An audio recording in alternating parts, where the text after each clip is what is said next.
সর্দি, জ্বর বা মাথা ব্যথা মেনিনজাইটিস রোগ অনেক বিপজ্জনক হতে পারে। মেনিনজাইটিস এক মারাত্মক রোগ যা সাধারণ জ্বর বলে ভুল হতে পারে। আমরা যখন অসুস্থ বোধ করি তখন প্রায়শই ভাবি যে এটা হয়তো সামান্য সর্দি, জ্বর বা মাথা ব্যথা, কিন্তু এমন কিছু রোগ আছে যা দেখতে সাধারণ মনে হলেও আসলে অনেক বিপজ্জনক হতে পারে। এর মধ্যে একটি হল মেনিনজাইটিস। মেনিনজাইটিস কী? আমাদের মস্তিষ্ক এবং স্পাইনাল কর্ড একটি পাতলা ঝিল্লি দিয়ে ঘেরা থাকে, যাকে বলা হয় মেনিনজেস। এই ঝিল্লিতে যখন কোনো জীবাণুর সংক্রমণ হয় তখন মেনিনজাইটিস রোগটি দেখা দেয়। কেন এটি সাধারণ জ্বর বলে ভুল হয়? শুরুর দিকে এর লক্ষণগুলো সাধারণ অসুস্থতার মতোই মনে হতে পারে, যেমন জ্বর, মাথা ব্যথা, বমি বা বমি ভাব, দুর্বলতা।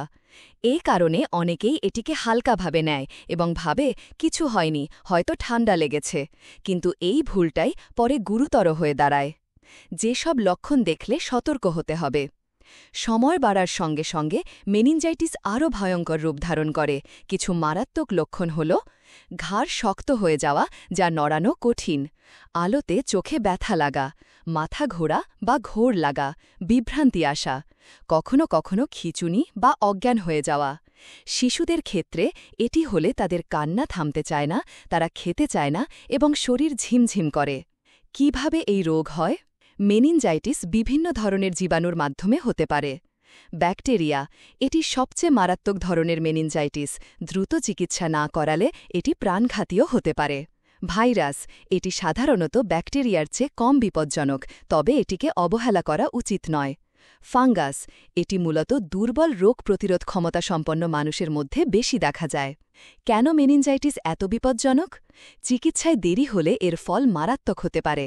মস্তিষ্কের স্থায়ী ক্ষতি, শ্রবণ শক্তি হারানো, বধির হয়ে যাওয়া, বারবার খিঁচুনি হওয়া, এমনকি মৃত্যুও হতে পারে। প্রতিরোধের উপায়: সময়মতো মেনিনজাইটিসের টিকা নেওয়া, যেমন মেনিনোকক্কাল, HIV ভ্যাকসিন। ব্যক্তিগত পরিচ্ছন্নতা বজায় রাখা, কোনো রোগীর সংস্পর্শে এলে সতর্ক থাকা। আর সবচেয়ে গুরুত্বপূর্ণ হল, যদি ওপরের লক্ষণগুলো দেখা দেয় তবে কোনো দেরি না করে দ্রুত ডাক্তারের কাছে যাওয়া। গ্রন্থনা: অধ্যক্ষ মহসিন আলী, আঙ্গুর, সম্পাদক ও প্রকাশক, মুজিবনগর খবর.com, মেহেরপুর।